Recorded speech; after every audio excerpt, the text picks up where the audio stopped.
Hello friends, I am Aditya. चलिए दोस्तों, जो आज का हमारा लाइव सेशन इसमें हमको ख़त्म करना है ठोस अवस्था, जिसका नाम है सॉलिड स्टेट। तो चलिए सबसे पहले हम लोग जानते हैं आखिरकार ये ठोस अवस्था होती क्या है और हमको इस चैप्टर में क्या क्या पढ़ना है। तो चलिए स्टार्ट करते हैं अपना live session. I hope you will understand. Okay, तो चलिए। तो देखिए हमारा जो चैप्टर है ठोस अवस्था, सबसे पहले हमको जानना है कि ठोस अवस्था आखिरकार होती क्या है। तो ठोस अवस्था आप बोल सकते हैं पदार्थ की वह अवस्था जिसमें कण क्या होते हैं, गति करने में असमर्थ होते हैं। या बोल सकते हैं ठोस पदार्थ क्या होते हैं, जिनका आकार व आयतन निश्चित होता है, ठीक है ना, ठोस पदार्थ कहलाते हैं। और जो ठोस अवस्था होती है तो इसमें जो कण होते हैं इनके मध्य में जो वांडर वाल्स बल होते हैं ये काफ़ी अधिक होता है। और ये जो कण होते हैं, मॉलिक्यूल्स होते हैं, ये गति करने में असमर्थ होते हैं। ये केवल अपनी एक्सिस में गति कर सकते हैं। क्या कर सकते हैं? अपनी एक्सिस में। देखिए जो ठोस अवस्था होती है पदार्थ की वह अवस्था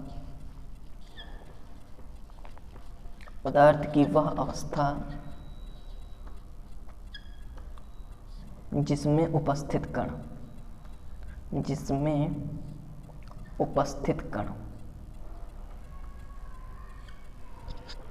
गति करने में असमर्थ होते हैं। क्या होते हैं? गति करने में असमर्थ होते हैं।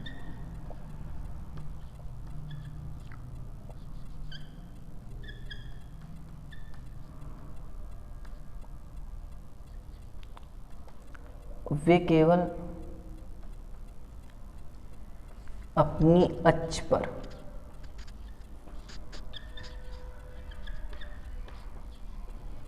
ही गति कर सकते हैं।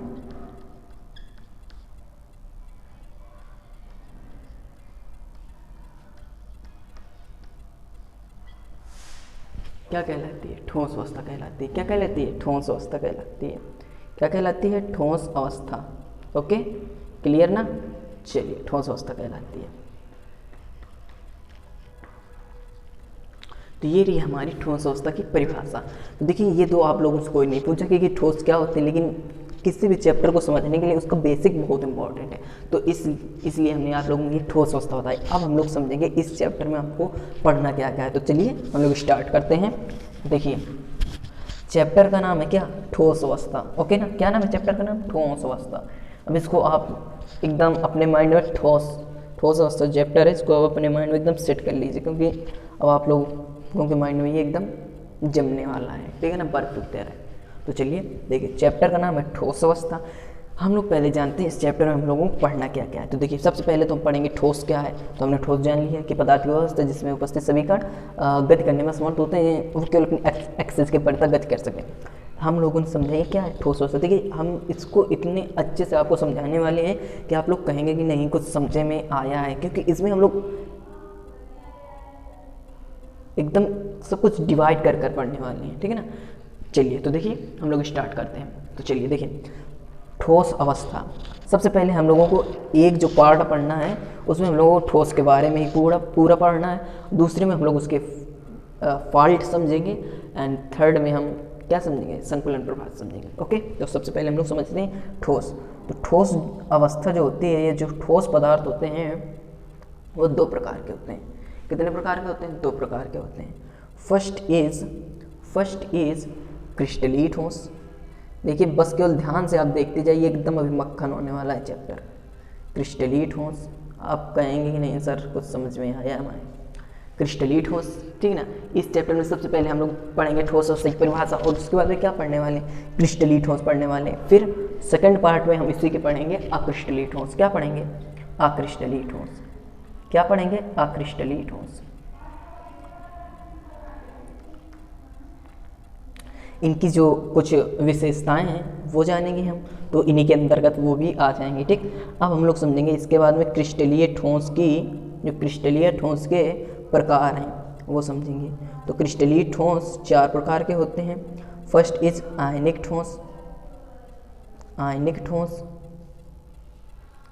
सेकंड इज आणविक ठोस।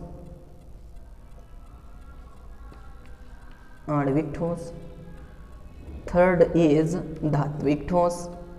क्या? धात्विक ठोस। थर्ड इज धात्विक ठोस। एंड फोर्थ इज सहसंयोजक ठोस। ये सहसंयोजी ठोस। ओके ना? क्लियर ना? देखिए ध्यान दीजिए, एकदम आपको मक्खन होने वाला, आप टेंशन लेने की कोई जरूरत नहीं। देखिए सबसे पहले हमने समझा ठोस अवस्था। ठोस अवस्था होती क्या, फिर हम लोगों ने उसका जो फर्स्ट पार्ट समझे उसमें समझा हम दोनों को प्रकार, उसकी ठोस अवस्था का आखिरकार कितने प्रकार का होता है। तो हमने बताया 2 प्रकार का होता है, एक होता है क्रिस्टलीय ठोस और एक होता है अक्रिस्टलीय ठोस। अभी हम लोग इनके बारे में जानेंगे। अभी हम बिल्कुल आपको अभी स्ट्रेटजी अभी आपको बता रहे हैं, ठीक है ना, कि आपको इस चैप्टर में आखिरकार पढ़ना क्या। जब तक आप लोगों माइंड में एक स्ट्रेटजी नहीं होगी कि हमको इस चैप्टर में ये पढ़ना है, आप लोगों को पढ़ने में कुछ मज़ा नहीं आएगा। आप लोग सोचेंगे कहीं ये आ जाता है, इसके बाद में ये आ जाता है, थोड़ा समझ में नहीं आता। तो देखिए सबसे पहले हमने समझा क्रिस्टलीय ठोस अक्रिस्टलीय ठोस, इनके बारे में हम आपको बाद में बताएंगे। पहले आप लोग पूरे चैप्टर का सारांश दे रहे हैं। फिर है इसमें पढ़ना है आयनिक ठोस, आणविक ठोस, धात्विक ठोस एंड सहसंयोजी ठोस। सेकेंड है अक्रिस्टलीय ठोस। अक्रिस्टलीय ठोस के कोई भी प्रकार नहीं होती, केवल एक है, ठीक है ना। तो देखिए अब हम लोगों ने ठोस के जो प्रकार समझ लिए, ठीक है ना। अब देखिए अब जो नेक्स्ट है वो नेक्स्ट जो सेशन है उसमें मतलब इसी का जो नेक्स्ट इकाई है, फर्स्ट इकाई में हम लोगों ने ये समझ लिया। अब जो नेक्स्ट इकाई आएगी, ठीक है ना, ये इसी में हम लोग समझे ले रहे हैं क्या, दोष समझे ले रहे हैं, ठीक है ना। ठोसों में जो दोष होते हैं इसी में हम लोग समझ लेंगे दोष। देखिए इसी में हम लोग समझने वाले हैं क्या, दोष। तो भी हमने ठोसों के प्रकार समझ लिए, कितने ठोस होते हैं, ठीक है ना। अब हम लोग समझने वाले हैं ठोसों में दोष। ठोसों में दोष, ठीक। देखिए आप लोगों को जैसे हम बता रहे हैं बिल्कुल ऐसे ही पढ़ना है, एकदम आप लोगों को क्लियर होने वाला है। दोष क्या कौन कौन से होते हैं, एक तो देखो एक दोष होता है, जो दोष होते हैं वो दो प्रकार के होते हैं। कितने प्रकार के होते हैं, 2 प्रकार के होते हैं। कितने प्रकार के, 2। एक जो होता है उसमें अनुपात नहीं बदलता, क्या होता है, अनुपात नहीं बदलता, नहीं बदलता। एक होता है जिसमें अनुपात क्या हो जाता है, बदल जाता है। क्या हो जाता है, बदल जाता है ना, बदल जाता है। क्या हो जाता है, बदल जाता है। देखिए सबसे पहले हम लोग समझे ठोस, ठोस के प्रकार। अब हम लोग समझ रहे ठोसों में आखिरकार दोष कब होते हैं। तो जो 0 केल्विन होता है, 0 केल्विन या 227 डिग्री सेल्सियस, इस पर ठोसों में कोई दोष नहीं होता। क्या होता है, ओके होते हैं, ऑब्जेक्शन इज किल्ड। ओके का फुल फॉर्म क्या होता है, ऑब्जेक्शन किल्ड, मतलब कोई भी ऑब्जेक्शन नहीं होता, ऑब्सोल्युटली ओके होते हैं, ऑब्सोल्युटली ओके होते हैं, ऑब्सोल्युटली प्योर होते हैं, एकदम शुद्ध होते हैं। अब देखिए जब 0 केल्विन से टेम्परेचर या तो लेस होगा, less than 0 kelvin or greater than 0 kelvin, then solid have come something fault. Okay means तब क्या होता है, ठोसों में दोष उत्पन्न हो जाता है। तो वही हम लोग दोष समझने वाले हैं। तो हमने समझा कि दोष 2 प्रकार के होते हैं, एक जिसमें अनुपात बदल जाता है और एक जिसमें अनुपात नहीं बदलता। देखिए जो जिसमें अनुपात नहीं बदलता, ठीक है ना, वो होते हैं स्टोइचियोमेट्रिक फॉल्ट। क्या होते हैं, स्टोइचियोमेट्रिक फॉल्ट, स्टोइचियोमेट्रिक दोष। क्या है, स्टोइचियोमेट्रिक दोष। एंड दूसरा है नॉन स्टोइचियोमेट्रिक दोष। क्या है, नॉन स्टोइचियो या अस्टोइचियोमेट्रिक दोष, या नॉन स्टोइचियोमेट्रिक बोलो इसको जब इंग्लिश में ही है, नॉन स्टोइचियोमेट्रिक फॉल्ट, ठीक है ना। तो चलिए सबसे पहले हम लोगों को समझना है स्टोइचियोमेट्रिक फॉल्ट क्या है। तो ये जो फॉल्ट होती है वो 2 टाइप्स की होती है। मीन्स जो स्टोइचियोमेट्रिक फॉल्ट है जिसमें अनुपात नहीं बदलता है, मीन्स जो धन आयन और ऋण आयन, क्योंकि ये जो फॉल्ट होती हैं ये आयनिक ठोसों में उत्पन्न होती है। किनमें, आयनिक ठोसों में उत्पन्न होती हैं। तो ये टू टाइप्स ऑफ फॉल्ट जिसमें क्या होता है, अनुपात नहीं बदलता। जिसमें अनुपात नहीं बदलता वो 2 प्रकार के, उसमें वो जो दोष होता है वो 2 प्रकार के। इसको हिंदी में कहते हैं रस समीकरण मितीय दोष, रस समीकरण मितीय दोष। इसको बोलते हैं अरस समीकरण, अरस समीकरण मितीय दोष। देखिए इसको बोलते हैं अरस समीकरण मितीय दोष और इसको बोलते हैं रस समीकरण मितीय दोष, ये हिंदी में बोलते हैं, ठीक है। तो ये जो रस समीकरण मितीय दोष होता है ये 2 प्रकार का होता है, जो आप लोगों ने पढ़ा होगा। First is Schottky and second is Frenkel. क्या होता है, फ्रैंकेल। ओके क्लियर है ना।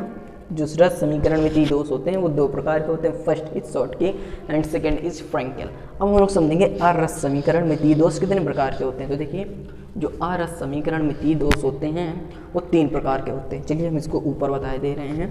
ये जो होते हैं ये 3 प्रकार के होते हैं। आरस समीकरण में 3 दोष कितने प्रकार के होते हैं? 3 प्रकार के। फर्स्ट इज धनायन रिक्ति के कारण धातु न्यूनता दोष, या कह सकते हो ऋणायन रिक्ति के कारण धातु अधिकता दोष। देखिए ऋणायन, देखिए बिल्कुल हम लोग अभी स्ट्रैटेजी केवल फाइंड कर रहे हैं ना, एकदम तैयार करें हम लोग पढ़ना क्या क्या। अभी बेसिक से एकदम एक एक क्लियर हम लोग बाद में करेंगे। पहले आप लोगों को माइंड में समरी थोड़ी फिट कर दें कि आप लोगों को पढ़ना क्या क्या है, जिससे आप लोगों को चैप्टर थोड़ा अच्छे से समझ में आए। तो ऋणायन रिक्ति के कारण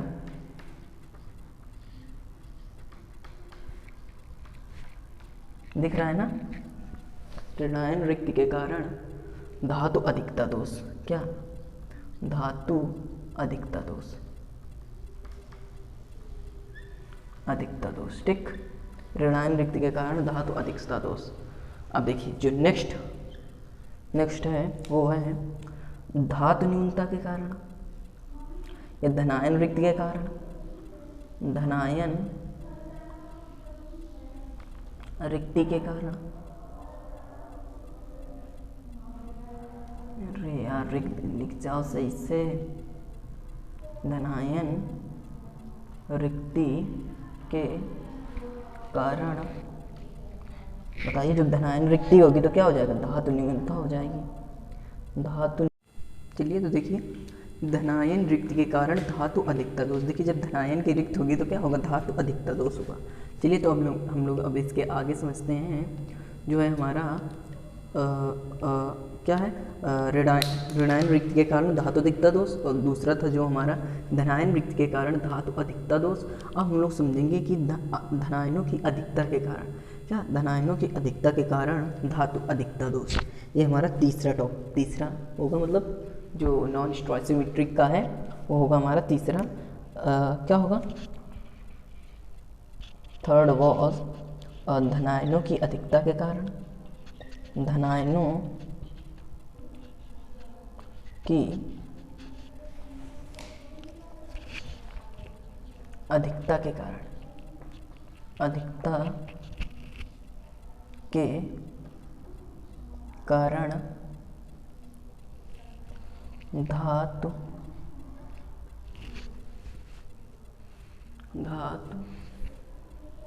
अधिकता दोष, ठीक। देखिए तो ये हम लोगों ने क्या पढ़ लिए? जो ठोसों में दोष थे, दोनों प्रकार के दोष समझ लिए। अब हम लोग इसके आगे समझने वाले हैं, ठीक। तो जो हमारा नेक्स्ट टॉपिक होगा वो इसी के आगे होगा। अब हम लोगों ने दोष समझ लिए। अब हम लोग इस वाले सेशन में समझने वाले हैं, क्या समझे इसके बाद में? चलिए तो अब हम लोग इसके बाद में जो देखिए हमारा जो फर्स्ट एरिया था, इसको हम 2-3 एरिया में डिवाइड किए हैं ना। जो हमारा फर्स्ट एरिया था उसमें हमने क्या क्या समझा? देखिए उसमें हमने समझा कि ठोस क्या होते हैं, ठोस क्या होते हैं, ठीक है। ठोस क्या होते हैं, ठोस कितने प्रकार के होते हैं? ठोस के 2 प्रकार हमने बताया, एक तो क्रिस्टली एंड दूसरा अक्रिस्टली, ठीक है, दूसरा अक्रिस्टली। फिर हमने समझा ये कितने प्रकार के होते हैं, तो हमने बताया ये 4 प्रकार के होते हैं। आयनिक, आणविक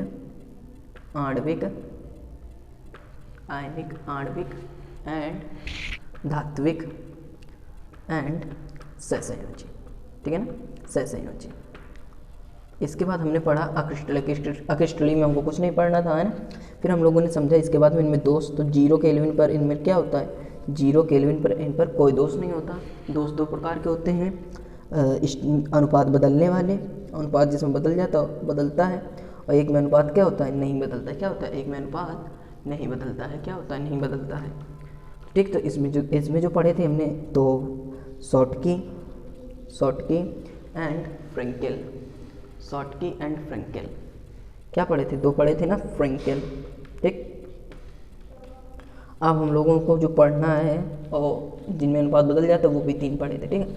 अब जो हमारा है वो है इकाई सेल, क्रिस्टल जालक। अब हम लोग पढ़ने वाले हैं, क्या पढ़ने वाले हैं? क्रिस्टल जालक। तो देखिए अब ध्यान से समझिए, हमारा जो एक एरिया था वो खत्म हो चुका है।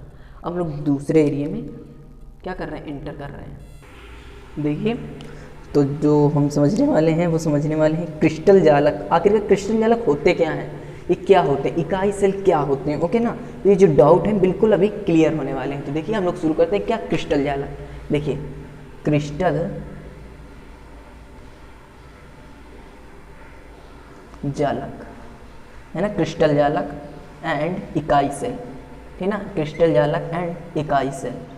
अब देखिए ये जो हमारा दूसरा एरिया है, फर्स्ट एरिया में हमने ठोस के बारे में पूरा कंप्लीट कर लिया। अब हम लोग ठोसों में, ठोसों से जो ठोसों का जो एक रूप है ना, ठोसों का एक रूप ही तो है क्रिस्टल जालक। क्या है? एक टाइप का रूप ही है ठोसों का जो है क्रिस्टल जालक। क्या है? क्रिस्टल जालक ठोसों का एक प्रकार का रूप है। तो चलिए हम लोग समझते हैं क्रिस्टल जालक क्या होता है। तो देखिए इकाई सेल, यहाँ पर क्या है? इकाई सेल है। तो देखिए अगर हम क्रिस्टल, अगर हम इकाई सेलों की लगातार पुनरावृत्ति करें, क्या करें? इकाई सेलों की लगातार पुनरावृत्ति करें तो क्या बन जाएगा? हमारा क्रिस्टल जालक बन जाएगा। क्या बन जाएगा? क्रिस्टल जालक बन जाएगा। तो देखिए इकाई सेलों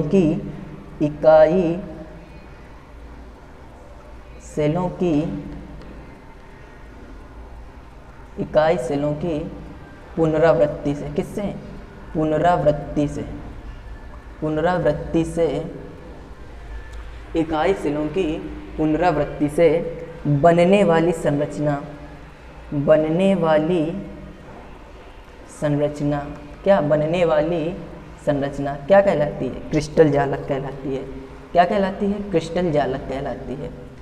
क्या कहलाती है? क्रिस्टल जालक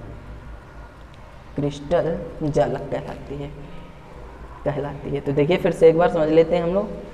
कह रहा है कि इकाई सेलों की पुनरावृत्ति से बनने वाली संरचना क्रिस्टल जालक कहलाती है। क्या कहलाती है? क्रिस्टल जालक कहलाती है। तो देखिए पहले हम लोग सोचते हैं इकाई सेल क्या है। तो देखिए इकाई सेल अब देखते हैं क्या है।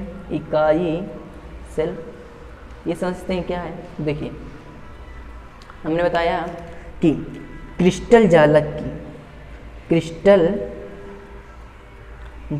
की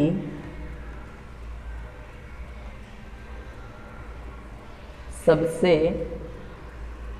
जो न्यूनतम इकाई होती है, क्या होती है? सबसे न्यूनतम इकाई जो होती है, न्यूनतम इकाई जो होती है उसको ही बोलते हैं क्या? क्रिस्टल जालक।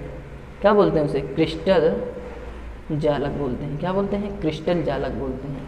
क्या बोलते हैं? क्रिस्टल जालक बोलते हैं। तो देखिए इकाई सेल की जो क्रिस्टल जालक होता है, क्रिस्टल जालक की सबसे न्यूनतम इकाई को देखिए क्रिस्टल जालक की सबसे न्यूनतम इकाई को क्या बोलते हैं? इकाई सेल बोलते हैं। क्या बोलते हैं? इकाई सेल बोलते हैं। क्या बोलते हैं? इकाई सेल बोलते हैं। इकाई सेल कहते हैं। क्या कहते हैं? इकाई सेल कहते हैं। तो देखिए ध्यान दीजिए, एकदम क्लियर होने वाला है। देखिए इकाई सेलों की पुनरावृत्ति से बनने वाली संरचना क्रिस्टल जालक कहलाती है और क्रिस्टल जालक की सबसे न्यूनतम इकाई को क्या कहते हैं? इकाई सेल कहते हैं। तो चलिए अभी ये हम आप लोगों को केवल समरी के रूप में बता रहे थे। अब हम लोग इसके आगे जो समझेंगे तो वो समझेंगे कि ये जो इकाई सेल होता है इससे क्या होते हैं कि 7 प्रकार के तंत्र बनते हैं, ठीक है ना। अब हम लोग वो तंत्र समझेंगे, ठीक है ना। अभी हम देखो समरी दे रहे हैं ना आपको, तो इसलिए थोड़ा फास्ट वो बताएंगे ताकि आप लोगों को फटाक से समरी बताएं, उसके बाद एकदम बेस से क्लियर करते हुए आपको टॉपिक समझाएं, ठीक है ना। तो इससे 7 तंत्र बनेंगे, ठीक है ना। 7 तंत्र बनेंगे, 7 तंत्र, जिसमें फर्स्ट होगा घनीय तंत्र, दूसरा होगा द्विसमलंबाच,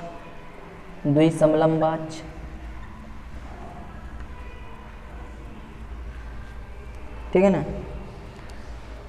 एंड थर्ड होगा वो होगा कौन सा? विषमलंबाच। कौन सा होगा? विषमलंबाच। एंड फोर्थ वॉज त्रिसमंताच। कौन सा? त्रिसमंताच। एंड फिफ्थ वॉज कौन सा होगा? ये फर्स्ट है, ये हमारा सेकंड है, ये हमारा थर्ड है, ये हमारा फोर्थ है, फिफ्थ है एकंताच। कौन सा है? एकंताच। एंड सिक्स्थ वॉज खटकोणीय। खटकोणीय एंड सेवेंथ वॉज कौन सा, ये हो जाएगा विषम लंबाच। क्या विषम लंबाच हो चुका है, ये हो जाएगा एकंताच। कौन सा हो जाएगा, नहीं यार, त्रिंताच होगा। ये कौन सा होगा, त्रिंताच। त्रिंताच कौन सा होगा, त्रिंताच। ध्यान दीजिए, देखिए फर्स्ट है हमारा घनीय तंत्र, दूसरा है द्विसम लंबाच तंत्र, तीसरा है विषम लंबाच तंत्र, एंड थर्ड वॉज त्रिसमंताच, एंड फिफ्थ वॉज एकंताच, एंड सिक्स वॉज खटकोणी, एंड सेवंथ वॉज त्रिंताच। इसकी कुछ कंडीशन होती हैं इसमें, जो ये मान लीजिए तंत्र के नाम है, ये तंत्र के नाम है, इधर हो जाएंगे इनकी क्या आकृति इनकी आकृति कैसी होती है, या भुजाएं कैसी होती हैं इनकी, ठीक है ना। भुजाएं देख लीजिए, इनकी जो भुजाएं होती हैं वो कैसी होती हैं भुजाएं, और जो इनका कोण होता है, जो इनके बीच में क्या होता है, कोण होता है। इनके बीच में कोण कैसा होता है, ठीक है ना, वो हम लोग समझ रहे हैं। कोण क्या समझ रहे हैं, कोण, इनके बीच में कोण कैसा होता है, ठीक है ना, कोण समझेंगे। तो देखिए इनकी जो भुजाएं होती हैं, तो देखिए घनी है तो A बराबर B बराबर C, द्विसमलंबाच में दो समान रहेंगी, मतलब A बराबर B रहेगा, तीसरा क्या हो जाएगा, डज नॉट इक्वल हो जाएगा। विषम लंबाच में तीनों विषम हो जाएंगी, क्या हो जाएंगी, तीनों विषम हो जाएंगी। त्रिसमंताच में क्या हो जाएंगे, फिर से तीनों सही हो जाएंगे। त्रिसमंताच में क्या हो जाएंगे, फिर से तीनों सही हो जाएंगे, मतलब A बराबर B बराबर C हो जाएंगे। त्रिसमंताच मतलब तीनों समान, त्रिसमन समान है ना, समान, तीनों समान, ठीक है ना, तो तीनों समान हो जाएंगे। एकंताच में एक फिर से बिगड़ जाएगी, क्या हो जाएगी, एक फिर से बिगड़ जाएगी, मतलब एकंताच, ठीक है ना। तो एक क्या हो जाएगी, फिर से बिगड़ जाएगी, या आप बोल सकते हैं कि तीनों फिर से बिगड़ जाएंगी, ठीक। क्योंकि जो इसमें होता क्या है कि जब ये सुधर जाता है तो ये थोड़ा क्या हो जाता है, इसको दुनिया जीने नहीं देती है। क्या करती है, दुनिया जीने नहीं देती है, क्योंकि जो ये आदमी होता है इसमें क्या होता है, क्या हो जाएगी इसमें फिर से एकंताच, मतलब एक भी न समान। एकंताच का क्या होगा, एक भी न समान रहे, मतलब A does not equal B does not equal C हो जाए, इनसे एक भी न समान रहे, ठीक है। अब इसके बाद में जो हम समझेंगे खटकोणी, तो खटकोणी में ये क्या होता है, घूमने लगता है, खटकोण में घूमने लगता है, मतलब A बराबर B डज, मतलब ये इस वाली नीचे से दूसरी और ऊपर से दूसरी दोनों समान रहती हैं। अब त्रिंताच, तो इसमें देखिए ऊपर जब बिल्कुल बराबर है तो नीचे क्या हो जाएगी, दो तीनों फिर से खराब हो जाएंगे इसके, ठीक है ना।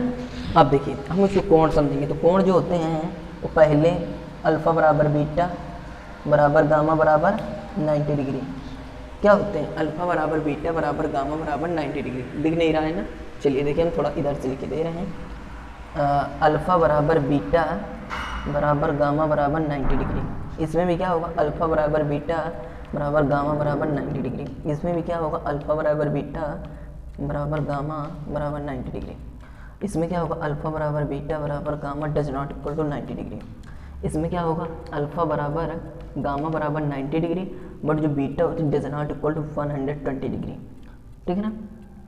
और जो ये होगा इसमें क्या हो जाएगा, अल्फ़ा बराबर बीटा बराबर 90 डिग्री एंड गामा बराबर 120 डिग्री।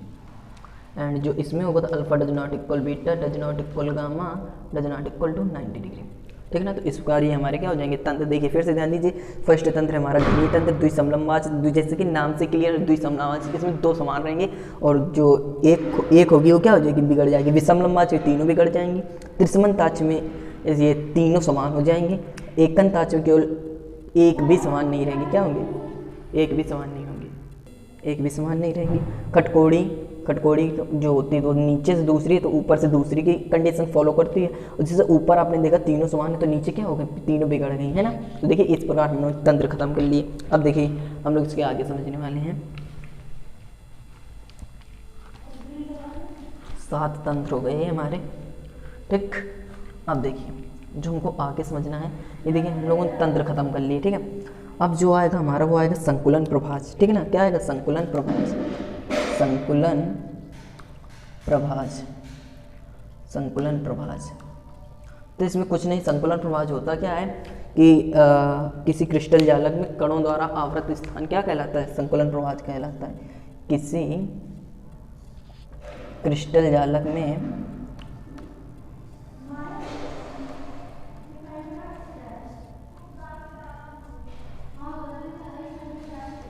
कणों द्वारा आवृत स्थान क्या कहलाता है,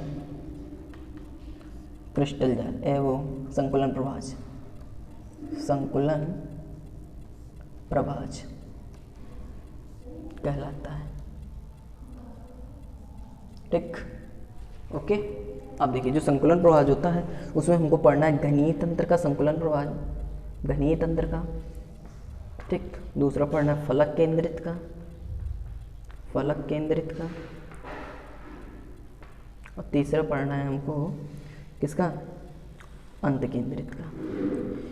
देखिए अंत केंद्रित, देखिए जैसे हम लोगों ने पहले पढ़ा था इकाई सेल, है ना, इकाई सेल पहले पढ़ा। देखिए सबसे पहले पढ़ा हमने इकाई सेल, फिर इकाई सेल की पुनरावृत्ति से बनता है क्रिस्टल जालक। क्या बनता है, क्रिस्टल जालक, क्रिस्टल जालक। क्रिस्टल जालक से हमने पढ़ा कि, ठीक है, क्रिस्टल जालक क्या होता है। फिर इकाई सेल से हमने पढ़ा ये 7 तंत्र बनाता है, जो इकाई सेल होता है ये 7 तंत्र बनाता है, कितने 7 तंत्र बनाता है, ठीक है ना। और ये कुछ ये वाले भी तंत्र बनाता है, जिसमें कि फर्स्ट होता है मौलिक इकाई सेल। जो इकाई सेल जो होता है ये 4 प्रकार का होता है। मौलिक इकाई सेल, देखिए ये आप लोगों को फिर से बता दे रहे हैं, जो ये इकाई सेल होता है, इकाई सेल जो होता है ये आप लोगों को बताने के लिए छूट गया था। जो इकाई सेल होता है जिसकी पुनरावृत्ति से क्रिस्टल जालक बनता है, ये 4 प्रकार का होता है। देखिए फर्स्ट इज मौलिक इकाई सेल, मौलिक इकाई सेल। द्वितीय जो होता है वो होता है फलक केंद्रित इकाई सेल, फलक केंद्रित। एंड जो थर्ड होता है वो होता है अंत केंद्रित, अंत केंद्रित। ठीक, एंड जो अगला होता है वो होता है कौन सा, अंत्य केंद्रित। ये अंत केंद्रित या बेस सेंटर्ड, ठीक है, अंत केंद्रित या बेस सेंटर्ड, ठीक ना। तो देखिए ये हम लोगों ने समझा क्या, इकाई सेल के प्रकार। देखिए हम लोग डीपली अभी पढ़ने वाले हैं, आप लोग उसकी टेंशन नहीं लेना कि सर ऊपर ही बता रहे हैं, है ना। डीपली अभी हम लोग समरी दे रहे हैं केवल, ठीक है ना। घनीय तंत्र का संकुलन प्रभाज निकालना, ये सब फिर अब हम लोग समझेंगे क्या इसके आगे जो है अब एक विमा में निविट संकुलन, द्विविमा में निविट संकुलन और त्रिविमा में निविट संकुलन, ठीक है ना। ये अब ये संकुलन प्रभाज इस प्रकार ही हमारा चैप्टर क्या होता है, खत्म होता है। तो देखिए एक बार हम पूरा आप लोगों को रिवाइज करा दे रहे हैं। सबसे पहले आप लोगों को जाना है ठोस क्या होता है, ठीक है ना। ठोस क्या होते हैं, ठोस में आप लोगों ने सबसे पहले पढ़ा इसकी परिभाषा, फिर प्रकार क्रिस्टलीय ठोस एंड अक्रिस्टलीय ठोस। फिर हमने पढ़ा क्रिस्टलीय ठोस के प्रकार, ये 4 प्रकार के होते हैं। ठीक, आयनिक। देखिए जब तक आप लोग पूरा तैयार नहीं होगा तो आप लोग पढ़ नहीं पाएंगे। आणविक, सहसंयोजक एंड धात्विक। अब देखिए सबसे पहले हम लोग इसको खत्म करते हुए चलते हैं, ठीक है ना। सबसे पहले हम समझेंगे क्रिस्टलीय ठोस आखिरकार होते क्या हैं, ठीक है ना। सबसे पहले हम लोग समझेंगे क्रिस्टलीय ठोस होते क्या हैं। तो देखिए इसके प्रकार बाद में समझे, पहले तो हम समझ रहे हैं क्रिस्टलीय और अक्रिस्टलीय ठोस से अंतर क्या होता है। देखिए क्रिस्टलीय ठोस की आप परिभाषा बोल सकते हैं कि क्रिस्टलीय ठोसों की परिभाषा, तो जो क्रिस्टलीय ठोस होते हैं उनकी संरचनात्मक इकाई जो होती है वो धन अणु परमाणु या आयन होते हैं। क्रिस्टलीय ठोसों की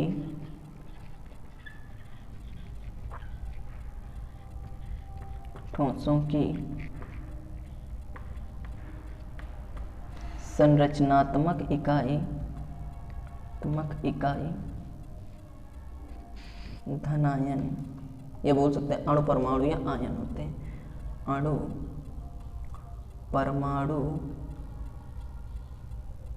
या आयन होते हैं।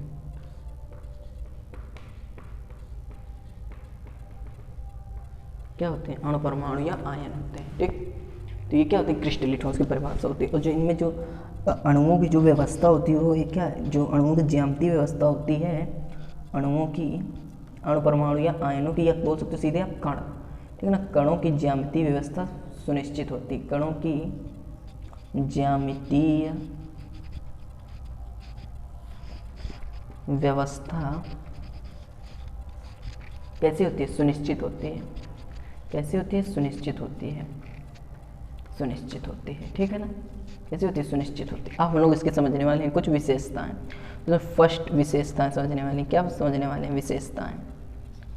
तो देखिए विशेषताओं में सबसे पहले हम विशेषता समझेंगे तो ये जो होते हैं इनको वास्तविक ठोस कहते हैं। क्या कहते हैं, वास्तविक ठोस। क्रिस्टलीय ठोसों को क्या कहते हैं, वास्तविक ठोस कहते हैं, ये वास्तविक के ठोस होते हैं, ठीक है। कुछ एग्जाम्पल जैसे हो गए, आप लोग समझ सकते हैं कुछ एग्जाम्पल, जैसे वास्तविक ठोस जो होते हैं तो जो बिल्कुल वास्तविक हों, AgBr जैसे हो गया है ना, मतलब जिनमें इनके जितने प्रकार आएंगे, NaCl हो गया है ना, H2 हो गया, I2 हो गया, सब क्या है क्रिस्टलीय ठोस है, क्या है क्रिस्टलीय ठोस है। चलिए अब देखो वास्तविक ठोस, इनको वास्तविक ठोस कहते हैं, वास्तविक ठोस कहते हैं, इन्हें क्या कहते हैं, वास्तविक ठोस कहते हैं। सेकंड ठोस, इनमें दीर्घ परास व्यवस्था पाई जाती है। कैसी व्यवस्था पाई जाती है, दीर्घ परास व्यवस्था पाई जाती है।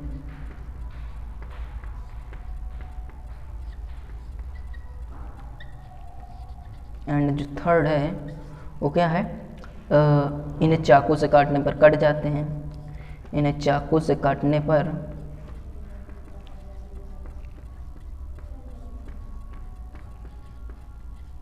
ये तो आप लोगों को लर्न करना पड़ेगा, है ना, जाते हैं।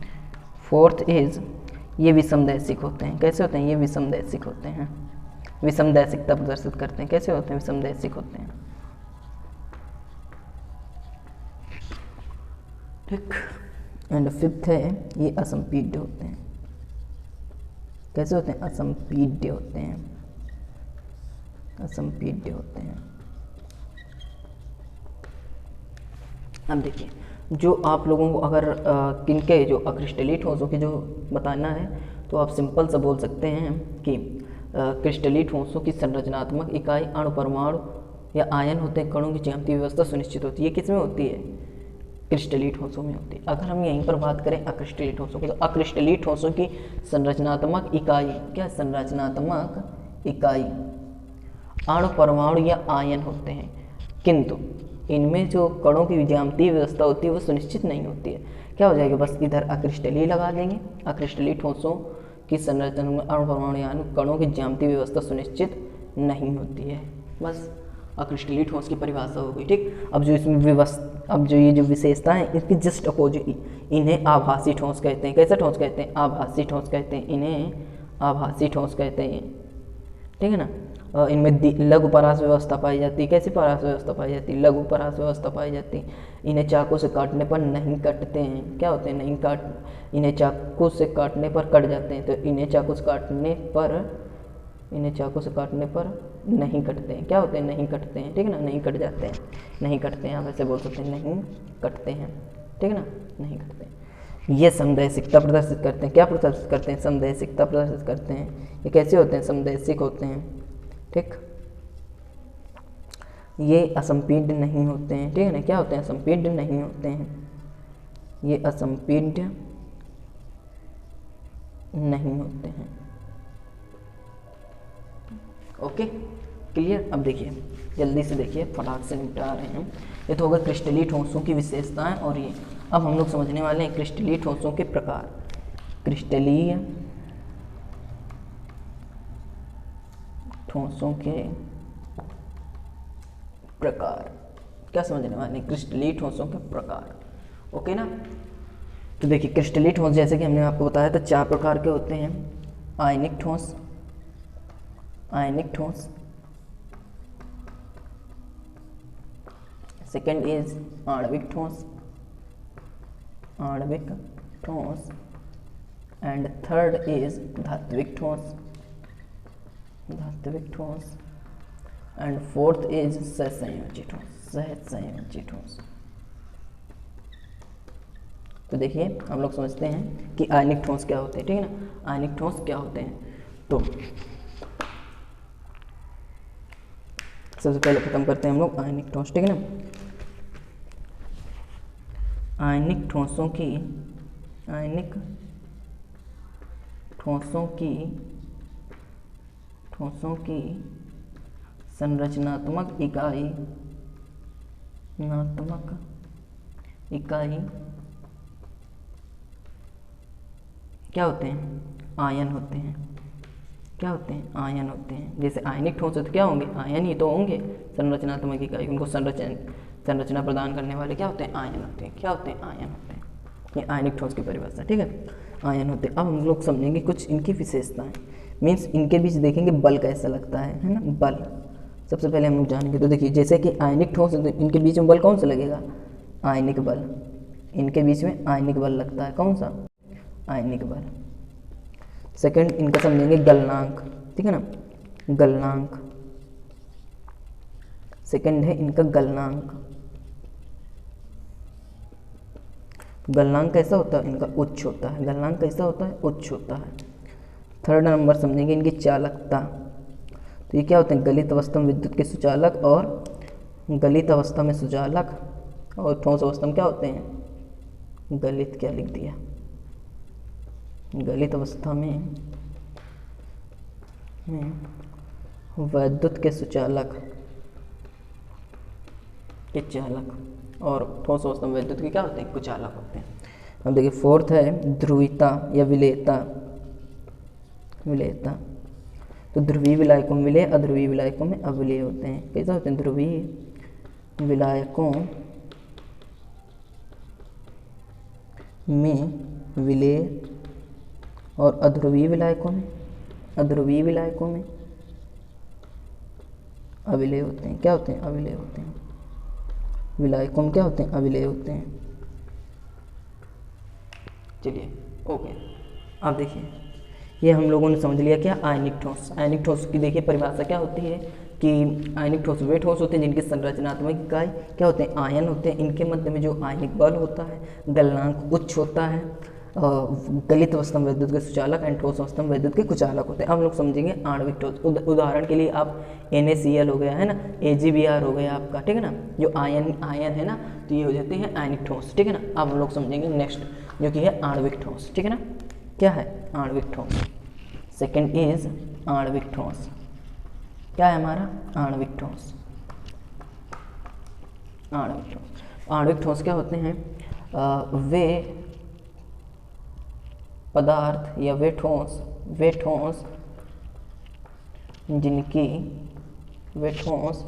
जिनकी संरचनात्मक इकाई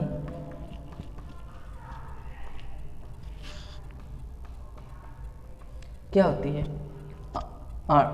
अणु होते हैं। जिनके संरचनात्मक इकाई अणु होते हैं। क्या कहलाते हैं? अणु होते हैं। क्या कहलाते हैं? आणविक ठोस कहलाते हैं। आणविक ठोस कहलाते हैं, ठीक। क्या कहलाते हैं? आणविक ठोस कहलाते हैं। अब हम लोग समझेंगे इनकी कुछ विशेषताएं। फिर से समझेंगे इनके बीच में बल कैसा होता है। तो इनके बीच में बल आकर्षण बल होता है। क्योंकि आणविक है तो इनके बीच में क्या होगा? आकर्षण बल होगा। अणुओं के बीच में दुर्बल वान डर वाल बल होता है। कौन सा होता है? दुर्बल वान डर वाल बल। दुर्बल वान डर वाल बल। दुर्बल वान डर वाल बल। गलनांक, इनका जो गलनांक होता है वो निम्न होता है। कैसे होता है? निम्न होता है। निम्न होता है। फिर चालकता, कुचालक होते हैं।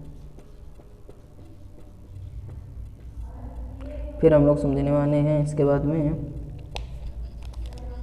क्या? विलेयता। क्या पढ़ेंगे? विलेयता। तो ध्रुवीय विलायकों में विलेय और अध्रुवीय विलायकों में अविलेय। ध्रुवीय विलायकों में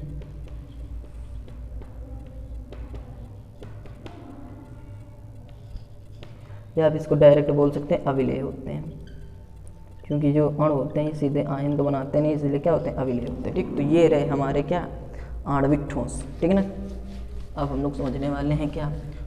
धात्विक ठोस।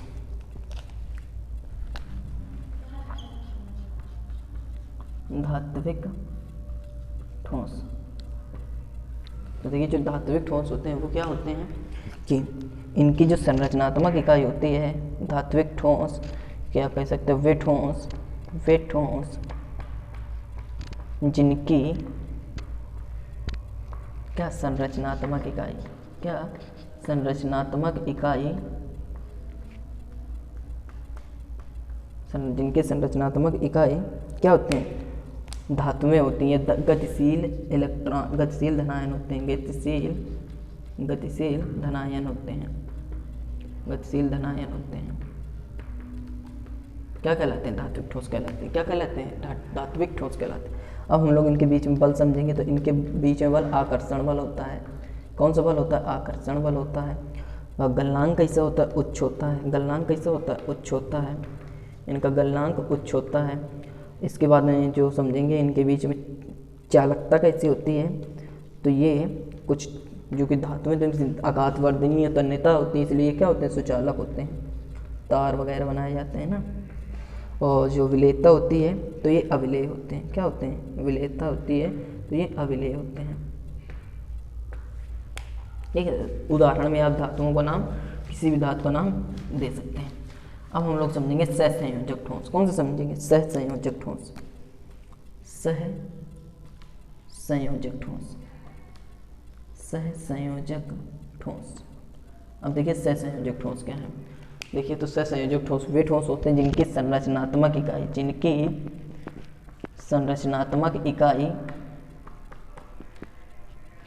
इकाई क्या होते हैं? परमाणु होते हैं। परमाणु होते हैं। ठीक। अब देखिए इसमें जो बल लगता है वह सहसंयोजक बल लगता है। सहसंयोजक बल लगता है, संयोजक बल होता है। ठीक। गलनांक कैसा होता है? गलनांक चूँकि इनका निम्न होता है, लेकिन जैसे हीरे हैं, ग्रेफाइट है, तो ये अपवाद के रूप में, इसलिए इसका अधिकतर गलनांक उच्च माना जाता है ना। और जो विलेयता होती है तो ये क्या होते हैं? अविलेय होते हैं। विलेयता में हो जाएगा, ये अविलेय होते हैं। क्या होते हैं? अविलेय। और जो चालकता है ये कुचालक, लेकिन कुछ हैं जैसे ग्रेफाइट वो सुचालक होते हैं, वैसे क्या होते हैं? ये कुचालक होते हैं। लेकिन जो कुछ अपवाद हैं जैसे ग्रेफाइट वगैरह ये सुचालक। तो चलिए तो दोस्तों आज हम लोगों ने ठोस का जो था, तो ठोस क्या है, ठोस के कितने प्रकार हैं और ठोसों के चारों प्रकार आज हम लोगों ने खत्म किए।